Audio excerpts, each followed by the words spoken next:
Hey,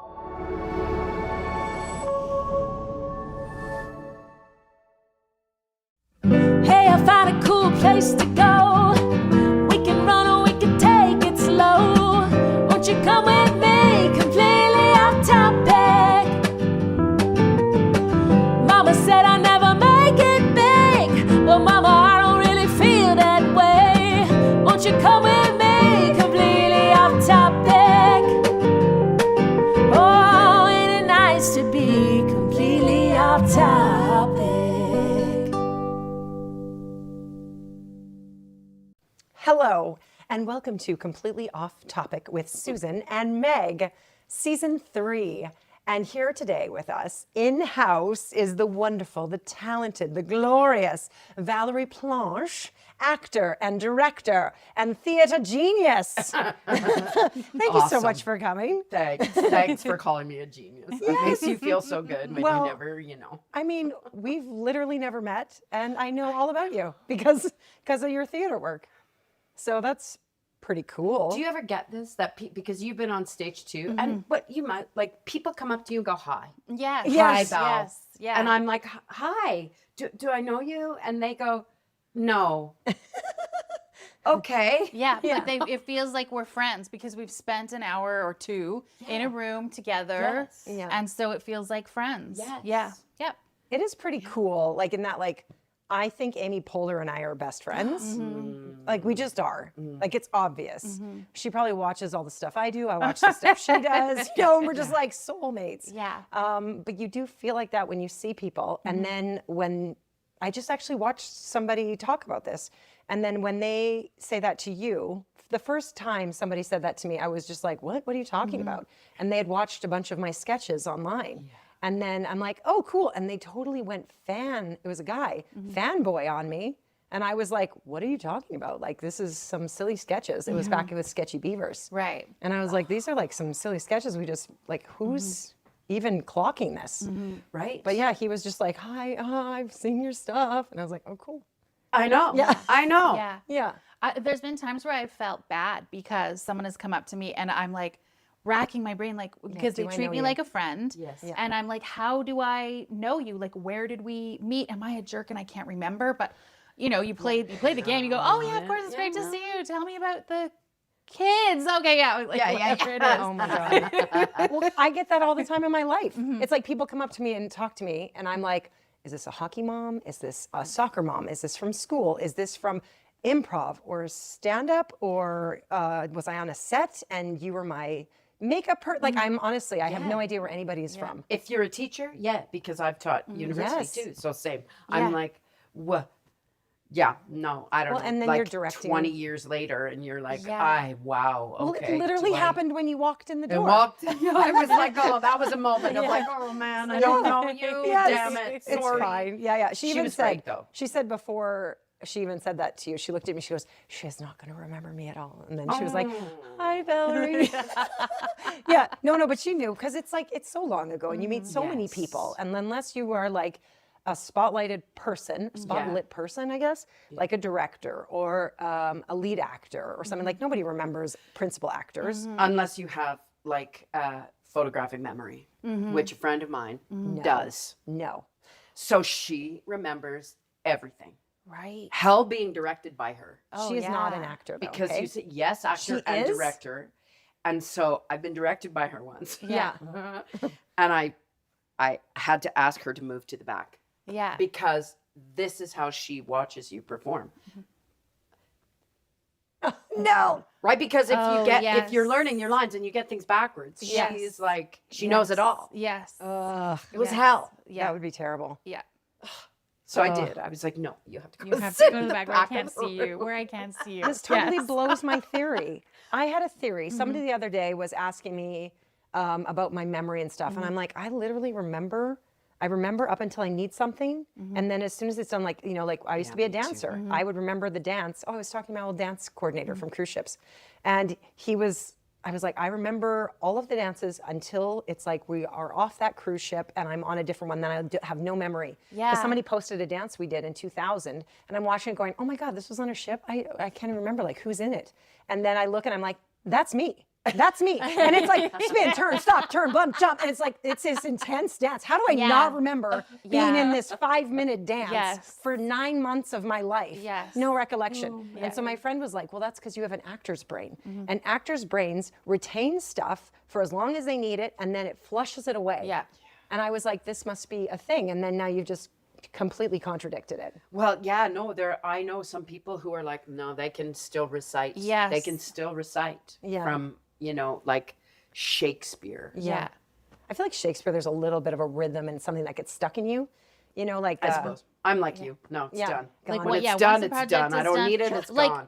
Once you're released from it, I literally think if someone said, oh, could we do that one more time for the donors? We're going to do a special thing. I know you closed on Sunday. It's Tuesday. Could you come back? I'd be like, oh, no, you said it was over. Like, it's gone. Oh, I don't yeah, exactly. I think maybe not quite that fast. I think I could do it on a Tuesday from the after following. But I feel like once they tell you it's over, you stop running it in your mind. You stop the practice of that. So it's gone. Well, for callbacks, I feel like I have to relearn it. And then I always keep my video of the audition that I sent in, because I'm like, I don't know what they saw. And I don't know what homework I did on it that made them like that. So I will go back and I'll have to relearn the whole thing. And then I look at my video and I'm like, oh, I chose this or I chose that. Okay, let's try that again. But if a callback is like 3 weeks after the audition, I'm like, this is a brand new audition. I have no idea. It really is. Hope you like me now. This is me. It's a brand new day. So do you have kids? No, I don't. That's why you're still in love with your husband. That's why. That is something we magical. talk about that. We talk about that a lot, actually, because we have a lot of friends. My girlfriend, bless her, has had real challenges with her kids, and like I feel for her. I just think Joe and I always do this. Oh my God. Like when she tells us about it, we're like, well, because it's like the things that happen when your kids get older, like when your kids are little, it's exhausting. It is exhausting. Like you are just in this like haze of a world where like I actually can't watch shows like Children Ruin Everything and Working Moms because it triggers me. I'm like, why would I want to enter this world when I live this world? But when they get older, I would say 17 would be the exact age I'm talking about. Something happens and they are trying to sever the cord, and they can do it I'm sure you can do it in a very lovely way, and you can do it in a very terrible way. And in many terrible ways, or many just minute, like really like irritating ways. But it's like, if you can forgive it, and if you can figure out a way to keep moving forward and to still just lead with love with it, it's like, I hope, I mean, my kids aren't that old, but I hope that kind of sets the foundation for it to always just keep building and us to be able to converse and work through things. But if it goes bad, like I remember my brother left home at 17 and it was a fight, and he moved in with a neighbor kid who was in a gang. And my dad was a cop, and we're just like, that might be it. That might be the end of him. Like he might be gone into this other world. And it's just, my dad was just like, you just gotta be here. Be patient. And when he wants to come back, if he wants to come back, then we're here. But I think that's partly why Joe and I are together this long. Because when we couldn't have kids, it was a choice. I was really hard on him too. I said, looks like you have all the choices here. Because he did, right? Because I was the one who couldn't bear children. So I really went, you have to choose. Which was so hard for him. I can't even imagine some days. But it's true. We had to have those conversations. Yeah. We had to have the conversations around, are we do we want? Is that a deal breaker? So because we had those conversations, we were open to having other conversations. Which I think you probably don't have when you don't have time when you have children. It's You just different don't have time. conversations, and it's not about you, it's about them. Right? It's about the kids. So And I think there's also this, wonderful sales campaign about settling down and getting married and having kids, that we go, oh yeah, I absolutely want that. Just like I want that brand new Honda Civic. It's going to make our life so good.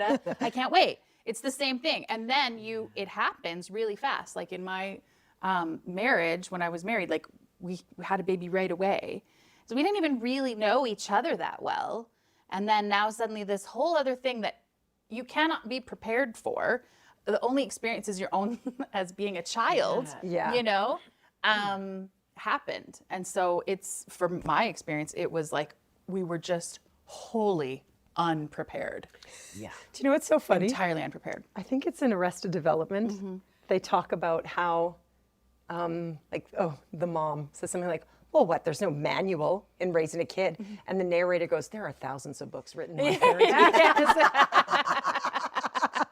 Yeah, but it's like you haven't read the U manual first, right? You haven't read the U manual. Yes. So how do you read that manual and you're like, what? How does that fit with me? I don't know. I don't even know myself. But you don't know your kid. And I have 4 kids, and I heard this thing recently that like each kid has a different mom.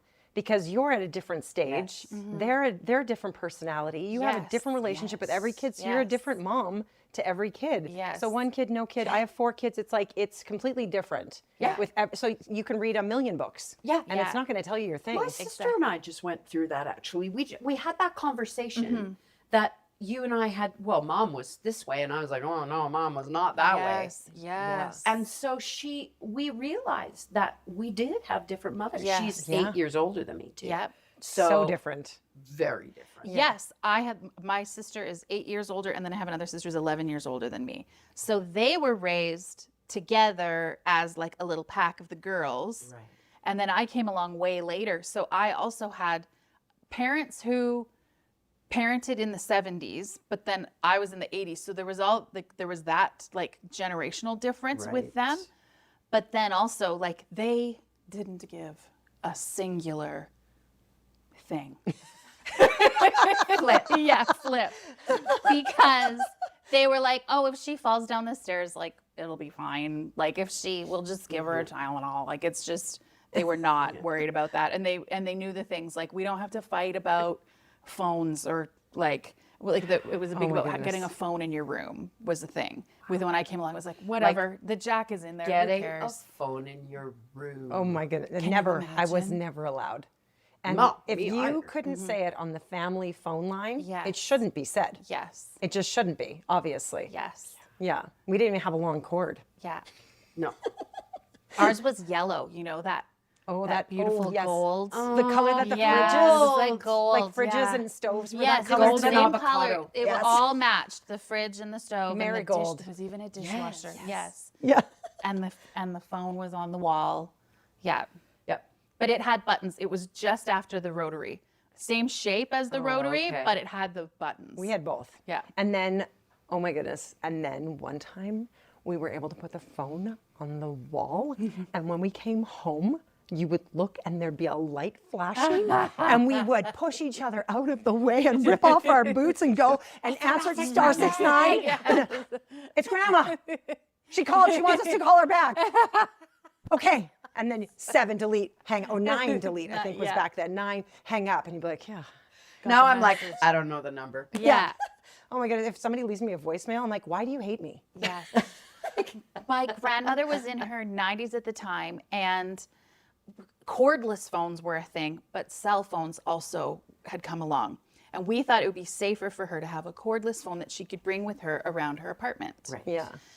But she didn't make the connection that it was just within the bounds of her apartment. So she comes over to my parents and she pulls this thing out of her purse. How big is it? So it's like the big clunky. Yeah, bigger than a banana. Yeah, right. And she's pissed. I don't know why this thing doesn't work everywhere I go. I go down to the shops and I saw something I thought you might like, and I was going to give you a call, and then it doesn't even work. Like, she just was pissed. And we were like, oh yeah, okay. She thinks it's a cell phone. Like, that technology. She was ahead of the game. She was ahead of the game. Yeah, she wanted the cell. It was great. And then we were like, well, do we get her a cell? You know, My grandma had a cell and she never charged it. And so then if she ever opened it to use it, because I think it was a flip phone, she'd just be like, oh, it doesn't work. Yeah. But she didn't want a cell phone. She didn't want to. My husband didn't want a cell phone. Yeah. I was like, when he got a motorcycle, I said, you're getting a cell phone. Yes, yes. He's like, I don't need a cell phone. What do you need? I don't need you. You know I'll be home. I'm like, no.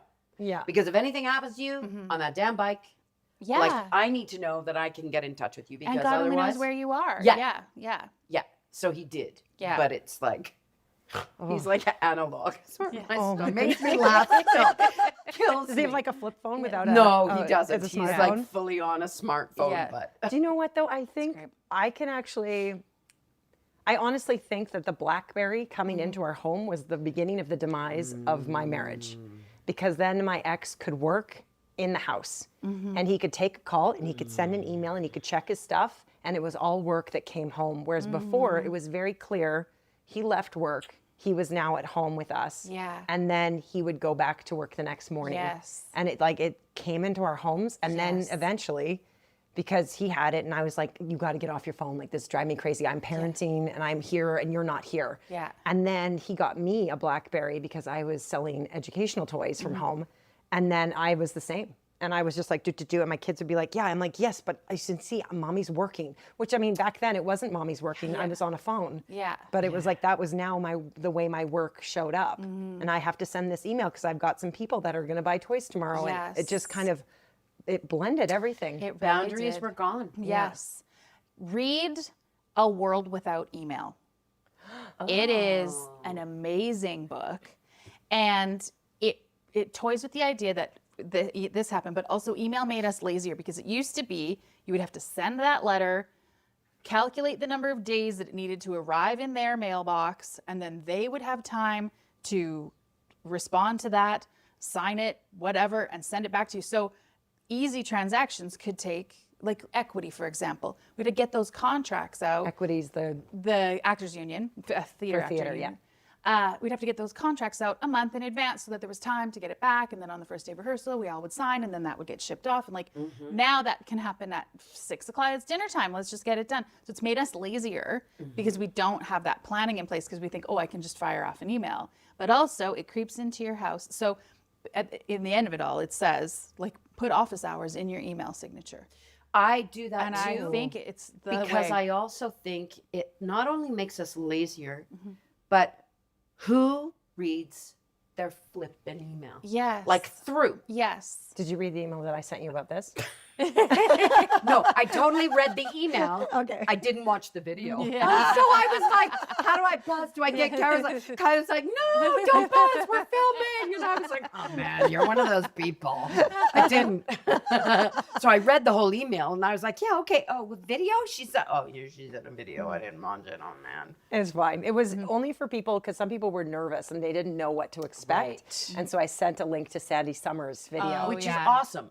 I watched Sandy's video. Oh, well, I that's- just didn't watch how to get around to the side video. That's just for people who, are very, like, I was just like, actually, it's for me. I was lazy. I was like starting to type out directions of how to get here. And then I was like, I'm just going to go outside and do a video of me getting here. And then you'll go, And then if you want to know, and if you're like outside and you don't know, you can literally go onto your email, click the video, and walk through it with me if you want to. Yeah. So that's it. yeah, It was an just- older couple let me in at the beginning too. They let me in and then they kind of stood around and was like, Like with the neighbors? Yes. yeah, and just kind of watched as I was in the Oh, in the foyer vestibule. Oh, texting. yeah. Oh, And so they were kind of like, what is she doing? they're lovely. They're lovely. It's so awesome. I bumped into them downstairs in the parkade the other day. And I was like, oh my goodness. And I already done the video and sent it out to everybody. And that's their gate. And I'm not supposed to use it. And so there's like a gate outside. And I live where I have like a yard. But the gate is not my gate. That's their gate. And my yard is technically common property. But nobody can access it except for me and my neighbor. So it's our yard. So then I'd lived there. I had another neighbor at one point. And she was like, you're not allowed to use my gate. And so that's when we first moved in and I charmed her. I charmed her so well. And then she was like, you guys can use the gate whenever you want. But this couple, they were just lovely from the beginning. And so I was in the garage and I said, oh my goodness, I have people. Do you mind if we use the gate? I've got some people coming through. And she's like, oh my goodness, you and your kids can use the gate anytime. I'm like, yes, but there will be 4 strangers coming through the gate tomorrow and you will not know them. And I know them, but you won't. And she's like, yes, that's totally fine. So she but knows. it's great that you talk to them. Yeah. Yes. Well, I should talk to them. But she was like, anytime is no problem. Okay, but here's the weird thing. My nephew lives next door. They bought. They own next door. That's amazing. Yes. Yeah. Yeah. She just graduated. She's like just graduated with like some accounting. She's one of these math ones, you know. Oh, smart math. Smart math. Yeah. Your niece-in-law? Yeah, yes, my niece-in-law. Mathematician. She's lovely. Yes. Yeah, he's mathy too, but he's also Is that like his name, Matthew? Instead of Matthew? Matthew. No, his name is Will. Matthew Matherson from Matthewville, Mattheana. I don't know what you're Anyway, gonna be when you grow And up. they got a dog too. Yes, and the dog has a Banksy. cone right The now. dog- Oh, Banksy. Banksy. Yeah. He is Banksy, a and they're in good math, boy. and they're accountants. Come on. I know. They But that dog definitely- is a good boy. Like, there's no getting around it. Even when he was a puppy, he's a good boy. He's like a big mutt. I don't know what he is, but Yeah. he is. He looks almost wonderful. like a Doberman, but not Yeah, quite. he's like a floppy-eared Doberman kind of lavish kind of guy. Yeah. But he's a good, well-behaved dog. Okay, you keep saying good boy. He's a good boy. And I have a friend who cannot stand being called a good girl. She's like, do not call me a good girl. Like, and usually it's like happening when it's like sexy time. Oh, right? okay, Like, yeah. ooh, you're a good girl, whatever. And she's like, no, don't do that. Yeah. So the other day, Nash is in class, and Nash is my 10-year-old. Okay. And he's my youngest. He's in class, and this friend of his, really good friend of his, comes up to him and is like, hey, you're a good girl. And he's like, no. And he's like, you're a good girl, Nash. Nash is a good girl, good girl. And he just basically is standing there saying good girl to Nash over and over again. Yeah. So Nash says, if you don't stop saying that, I'm going to fight you. Nash, the sweetest, kindest little angel of a human. So sweet. He's done. He's like, if you don't stop, I'm going to fight you. And he's like, good girl, good girl. Nash jumps on his back. He jumps on his back. And he's like, Mom, I almost had him in a chokehold, but I didn't want to choke him. I didn't want to hurt him. So I was just kind of like this, but I was so mad. And then the kid fell over and fell backwards onto Nash's ankle. And so I get a call from the school saying, Nash has been in a fight. And I'm like, what are we talking about? I had the same call from Cade when Cade was in grade 6, except for the principal was way more like, Cade has been in a fight. Like he's a bad kid. And so that one, I just remember, it's very traumatic for these kids. It's their friends, and they've never been in a fight or anything with a friend. Right. So anyhow, they're telling me this stuff, and they're like, we think you need to come and pick him up because he's not able to put weight on his ankle. So this is like, I'm like, this is the worst. I hate this phone call. It's 12 o'clock. I was just going to have a shower. I'm not going to shower till Monday now. Yes. Because I'm going to be at the Children's Hospital all day, and then it's all activities all weekend with the kids and stuff. So anyhow, I take him, and he's a sprained ankle. Oh, thank goodness. Yeah, but he had fun in that wheelchair hanging. But I'm the same. I would fight somebody. Doof says that to one of the other youngins in the show, you know, and Like it's it's a perfect line, for his yeah. character. Yeah. You know, he says, good girl. And every time he says it, I go, Yeah, it's gross. I want to punch and spit. Punch him. Yeah. My sister got into a fight when she was in school. She was 8, and she was a big Miss Piggy fan. And this kid was picking on her and picking on her and picking on her. Same thing, just wouldn't give it up. Yeah. And so she hit him. She spun around with her arm straight out and clocked him with like a Miss Piggy style haymaker and yelled "Hiya" at the same time, like the way Miss Piggy would, and hit him in the nose, and he got a nosebleed. So my mom gets the call, like Aaron's been in a fight. I want to see this played out so badly. So she called. So my mom's like, "Oh my God, like Aaron's been in fighting." Same thing. Like this little one would never like what happened. Yeah. So the principal was basically like, to be fair, like he deserved it. So she's not In trouble. in a lot of trouble. Yeah. But just you're here trouble, you know. Yeah. So anyway, when she survived breast cancer, but when she was going through her treatments, Miss Piggy was our touchstone because we were like, you're gonna beat breast cancer like Miss Piggy throws a haymaker. So we did like a piggy day, and our whole family, everybody dressed up as Miss Piggy, and we like put all pictures on Instagram and tagged her and stuff, all as our pigs. So anyway, my dad even dressed up as, he called himself the Big Boar. He's like 80. He's a big boar. He's the big Look at a big boar. And he has this like huge piggy. Anyway, it was hilarious. Anyway, but yeah, like the kids fighting at school. It's Okay. Ever Yeah, been they in just a get fight? pushed. Ever been in a fight? Oh, Meg Farahall. You? Yes.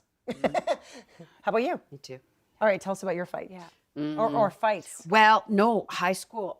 Really, the only one I've been in high school because I was playing. What do they call that?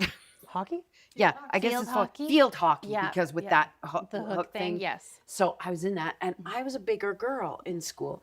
And so I guess this one girl thought, I'm going to take out the bigger girl. Right. And, They always and then do. I'm right. And so Yeah. she came up and she was real. And she was just too much. Mm-hmm. I never thought that of myself. I never thought, but really, I was pushed to the point and Yeah. I punched her in the face. Yes. Ooh. Nobody did anything. No one was on the field, right? She was on the field because it was because she had hit me with the field hockey stick in my shins. Yeah. And so I literally dropped my thing and I yeah. punched her in the face. Yes. And she was fine. No blood, Yeah. right? But she looked at me and then I the remember shock. going, fine, and like walking away. And none of the girls And ever. were you so shaky? I was. So I shaky was like, after. what happened? Yes. Yeah. I had no idea what happened. I wonder if that's why fighters fight. Is it for the Is the adrenaline rush adrenaline of it. after? That's bad. Yes. Because that is like it's intense. Yes. Like MMA, MMA. Oh yeah, is MMA that fighters. MMA, Yeah, yeah. MMA. Yeah, mixed martial arts. I yeah. can't watch that No, stuff. no, No. no, I no. can't. Like people No. fighting just I to dated a fight. coach Yeah. that was MMA coach. No. That was nice. Oh. Yeah, but Yeah. yeah. My fight was absurd. It was my friend's 19th birthday, and I bought her a feather boa because she had always wanted one. And we went to the bar, and we were just horribly drunk. And some girl on the dance floor who we didn't know took offense to the feather boa and choked my friend with the feather boa and started pulling the feathers out of it. Can you imagine? She pulled the How feathers drunk out. was this person that they become so It offended? was at Outlaws. Oh, I don't know if you remember Outlaws. that place. I remember They Outlaws. overserved. It was Yes. just, everyone there was just If obliterated. anybody has any, he's Yes. wearing an orange sweater. Yes. So You're eccentric. yes, so pulls the feathers out of this thing, and I pushed her to stop, and then I gave her like a verbal assault where I pushed her, and then I was just like, just until the bouncers came and took all of us out. Yeah. All of us got got thrown kicked out of Outlaws. Yeah, and poor Shandy at the end was my friend with the boa, and she had what was left of the boa. It was just a string with a few feathers. And we were so sad. It's like a plucked chicken. You're like, Yes. well, this was the best 19th birthday I've ever had. yes. I've ever had. I love you, I'm going to say that every birthday. Yeah. At the end of every birthday, I'm like, this is the best 45th birthday I've ever had. I'll get you a feather boa. Oh my goodness. I'm really excited. It's September 10th. September 10th. Okay, Yes. perfect. Thank you. So your fight? Okay. I think we might have even, did we talk about this when Brittany was on? I don't remember. Because it was in Carbon Park. Okay. It was grade 9 graduation.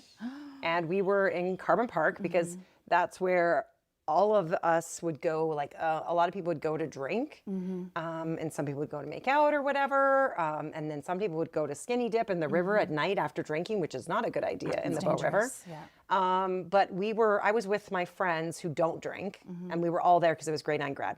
And so we were walking along just one of the paths, and it was kind of by the entrance if you're driving, and there's that house kind of thing there, the shack. And we were walking by there, and we started laughing as these two girls walked by, but we didn't even notice them. We were just chatting in our group, and they were like, "What did you just say?" And we looked at them and we're like, "Nothing." And then we kept walking and chatting, and then we kind of went along the lake, and we were kind of in an area where there was, it was kind of more like trees everywhere. And then they were there all of like out of nowhere, it felt like. Ambush. Ambushed. We were ambushed. Yes. And then the one girl was like, "What did you say to my friend?" And I'm like, and I'm 5'9", and all of my other friends are probably 5'2", 5'3". My friend who's 5'7", has like a kind of deformed hand. So she can't do much with, like, these people are also all the girliest girls of the planet, and I have 2 older brothers. So I am the stockiest, strongest one of us. And she's looking right at me. And I'm like, I didn't say anything. Like, we don't want any trouble. Because I'm like, I know I don't have any backup. We don't want any trouble. Yeah. And they're like, well, and one of them kind of walked around behind me. And I'm like, look, we don't want any trouble.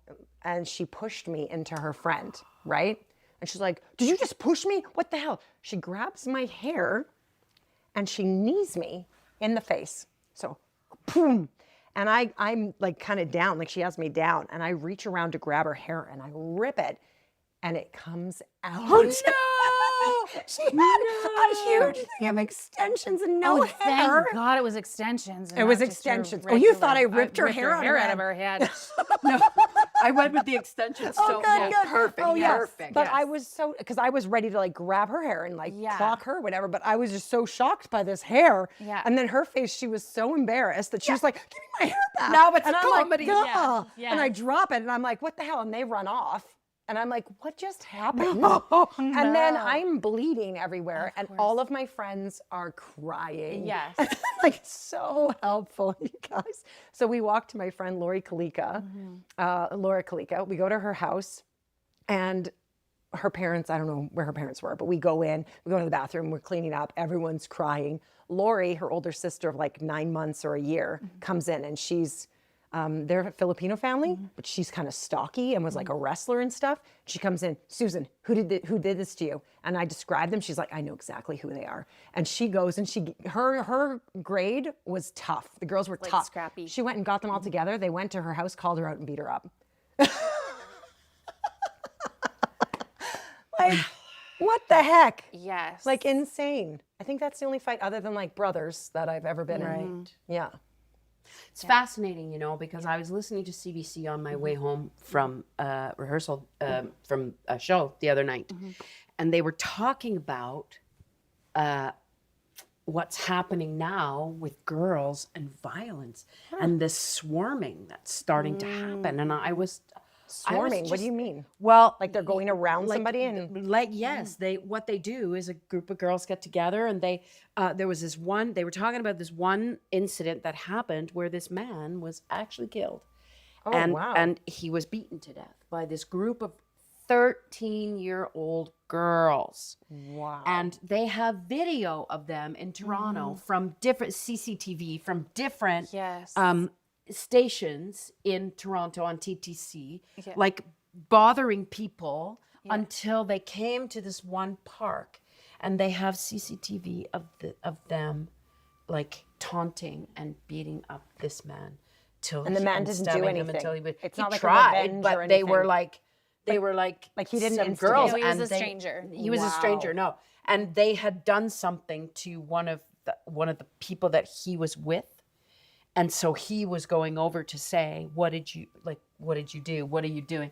And one of the girls, they got him up against a wall, and she beat him with a wrench. Why do they have a wrench? Why did they have a wrench? So I was just driving home in my car, like with my You were mouth innocent. like this, She was totally innocent. She was in her car. Yes. Nothing to do with just thinking, right? Yeah. No, but just thinking, Yes. oh my Wow. God, could you imagine? Then it Horrifying. made me think of like walking in the streets. Like, I don't know, when I was younger.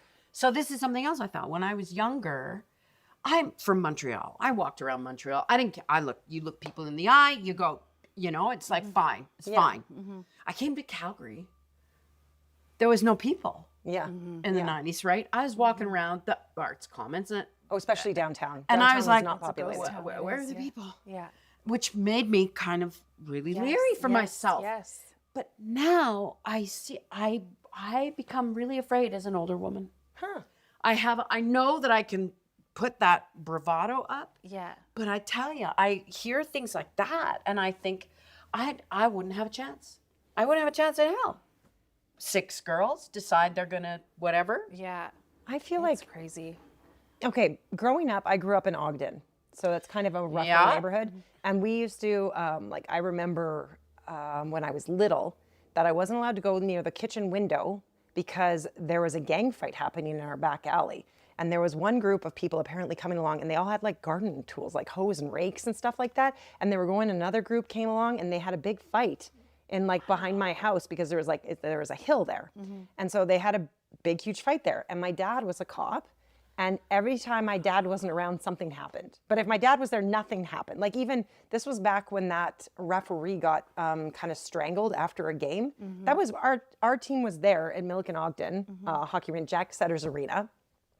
My dad was literally outside having a smoke, And this dad, starts strangling the ref after the game. And then something's happening, everything's happening, like people are freaking out. And my dad comes back in and everybody's like, Nick, this just happened. He's like, how did this just happen? Yes. Like I was literally just having a smoke. Yeah. But I grew up with that, and I feel, living downtown Calgary, I feel safe 99% of the time.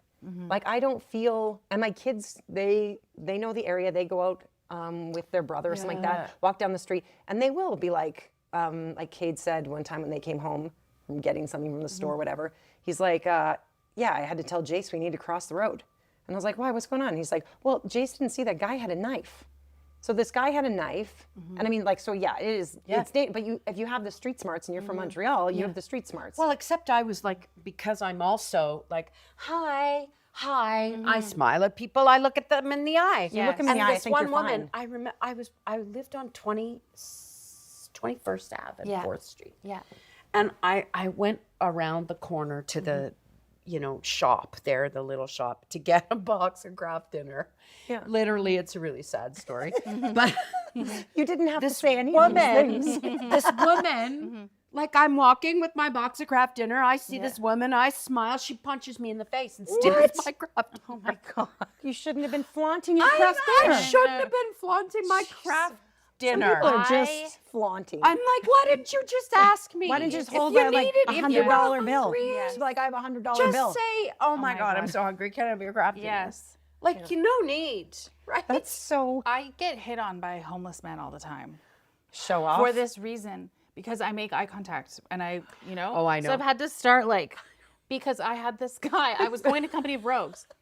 This guy comes up and he's like, to laugh "Hey." at. He's like, you look really pretty tonight. And I was like, oh, thank you. Like, thanks. And then he was like, if I panhandle enough change, can I take you out? And I was like, I'm quite an offer. not that kind of girl. And he's like, no, I didn't think that then he thought that I thought that he was insinuating that I was a sex worker, which I wasn't. But I was also like, I'm not the kind of girl who is gonna, can we go back to your place and like it's a box? Like I can't, I'm not that girl. So anyway, You were like, just ran do you away. have a Ferrari? I just, yeah. No. I'm like, I don't know. So anyway, your place or mine? Anyway, that's all very terrible jokes. This poor guy. I ran away from him. I ran because I just didn't know how else to make the Talk about rejection. make it work. This is like the make it biggest just end. rejection. Not only does she say no, but she runs away. runs from away. you. Dude's like, He "My just still God, kept I offering was-" things, and I was like, I can't. I have to go. Okay, bye. So I ran away. But that's not the only time that has happened. Like so I had to stop making eye contact with people in the street. Yeah. Well, there's something because like I make eye contact and people don't do anything. They will look away or whatever. Yeah. My sister-in-law is one of those people. If she makes eye contact, the person is like, hi. Yes. Yeah. So you're one It's of that. You have the Kavorka. Yeah. Yeah. You do have a beautiful energy about you. Well, thank you. Very welcoming energy. Okay. Tell us about your coaching, since we're completely off topic. Tell us about that. Yeah. Literally the thing we're not talking about is Right. coaching. We're talking about arts. I know We're what talking about the arts. But we were talking about fist fights. I feel like we can talk about coaching. I will. We could talk about I will coaching. broach about it. I will broach it through the arts, though, Okay. because I have been an arts educator for a long time, and a director, like an actor and a director. And I'm an actor who, as I started working, I wanted to figure out how I did what I did. And so I both taught and took all kinds of workshops. How I approach acting is through my body. And so I wanted to find the vocabulary. So I took a lot of workshops. And over 9 years, that led me to do my master's in presence. So it was a theater practice master's.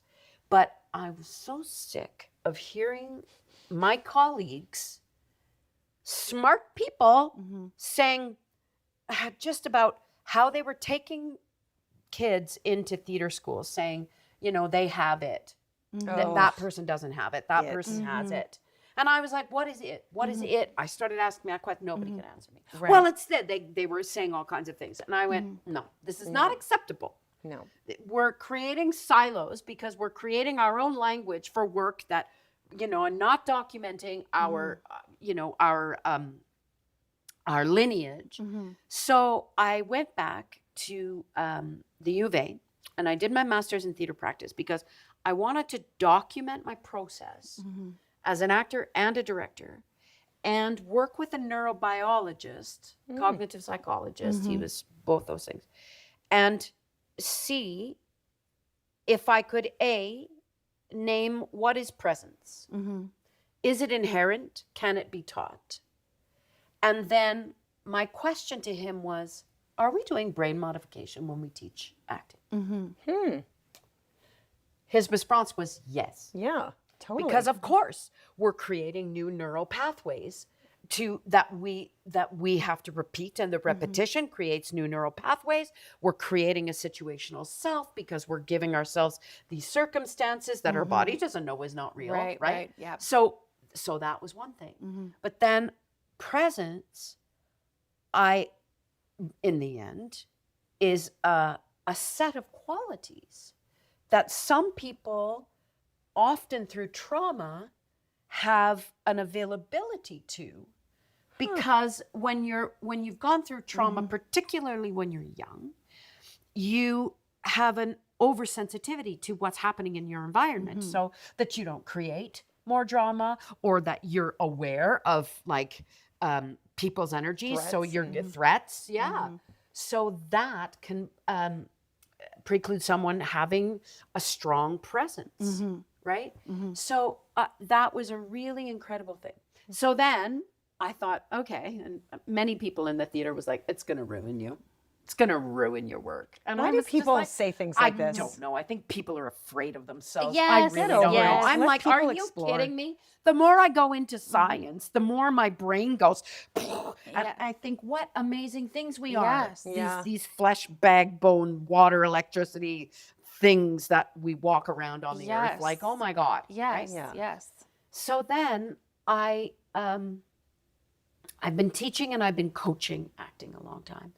And a friend of mine started a company and said, we would like you to be an associate with our company. I'm like, I've never done coaching in that way, like pure coaching. Yeah. Right. And then she said, there's this coaching course that I found transformational. And I think you should look into it. And this was, so I'm also, I love the, being open to the relational field. That's a crazy, just the energy that's around us, universal energy, the energy of people. So I was like, a person comes up and says, you should do this. So I looked into it. Yes, I but do it this took stuff. me a long time. Yeah. But I actually did the course, and it was pretty damn transformational. Is it like a spiritual? No. It's a practical, very practical coaching course. They call it pure coaching.